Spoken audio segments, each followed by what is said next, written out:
ನಾನು ನಿಮಗೆ 485 ರೂಪಾಯಿ ಕೊಡ್ತೀನಿ, 5,000 ರೂಪಾಯಿ ಕೊಡಿ ನನಗೆ. ನಾನ್ ಸೆನ್ಸ್. 485 ರೂಪಾಯಿಗೆ 5,000 ರೂಪಾಯಿನ? ಏನಿದೆ, ಬ್ಯಾಂಕ್ ಅಂತ ಅನ್ಕೊಂಡಿದ್ದೀರಾ ಅಥವಾ ಮಾರ್ಕೆಟ್ ಅಂತ ಅನ್ಕೊಂಡಿದ್ದೀರಾ?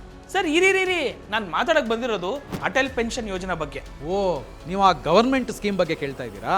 ಹಾಂ ಕರೆಕ್ಟ್ ಸರ್, ಕರೆಕ್ಟ್. ಅಂದರೆ ಈ ಸ್ಕೀಮ್ ಪ್ರಕಾರ ನನಗೆ 28 ವರ್ಷ, ಪ್ರತಿ ತಿಂಗಳು 485 ರೂಪಾಯಿ ಕಟ್ತಾ ಹೋದರೆ ಅದು 60 ವರ್ಷದಲ್ಲೂ ನಾನು ಕಟ್ಟಿದ ಮೇಲೆ ನನಗೆ 60 ವರ್ಷ ಆದ ನಂತರ ಪ್ರತಿ ತಿಂಗಳು 5,000 ರೂಪಾಯಿ ಡೈರೆಕ್ಟಾಗಿ ನನ್ನ ಅಕೌಂಟ್ಗೆ ಹಾಕಬೇಕು. ಅದು ಪೆನ್ಷನ್ ರೀತಿಲಿ. ಇನ್ ಕೇಸ್ ನನಗೇನಾದರೂ ಆದರೆ, ಅಂದರೆ ನನ್ನ ವೈಫ್ಗೆ ಪ್ರತಿ ತಿಂಗಳು 5,000 ರೂಪಾಯಿ ಪೆನ್ಷನ್ ರೂಪದಲ್ಲಿ ಅವಳು ಬದುಕಿರೋವರೆಗೂ ಅವಳ ಅಕೌಂಟ್ಗೆ ಕ್ರೆಡಿಟ್ ಮಾಡಬೇಕಾಗುತ್ತೆ. ಇನ್ ಕೇಸ್ ಅವಳಿಗೂ ಏನಾದರೂ ಆದರೆ ಈ ಸ್ಕೀಮ್ನ ಪ್ರಕಾರ 8.5 ಲಕ್ಷ ರೂಪಾಯಿ ಲಂಸಮ್ ಅಮೌಂಟನ್ನು ನನ್ನ ಲೀಗಲ್ ಏರ್ಸ್ ಅಂದರೆ ನನ್ನ ಮಕ್ಕಳಿಗೆ ಕೊಡಬೇಕಾಗುತ್ತೆ. ಕರೆಕ್ಟಾ? ಅದೆಲ್ಲ ಸರಿ. ನೀವು ಟ್ಯಾಕ್ಸ್ ಪೇ ಮಾಡ್ತೀರಾ? ಖಂಡಿತವಾಗ್ಲೂ ಇಲ್ಲ ಸರ್. ಯಾಕೆ ನಾನು ಹೇಳಿದೆ ಅಂತ ಹೇಳಿದ್ರೆ, ಇದು ಟ್ಯಾಕ್ಸ್ ಪೇಯರಿಗೆ ಅಪ್ಲೈ ಆಗಲ್ಲ. ಹಾಂ, ತಗೊಳ್ಳಿ, ಈ ಫಾರ್ಮನ್ನು ಫಿಲ್ ಮಾಡಿ.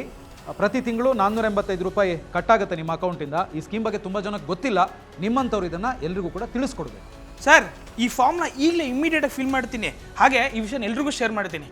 ಇನ್ನು ನೀವು ಎಲ್ರಿಗೂ ಶೇರ್ ಮಾಡಿ.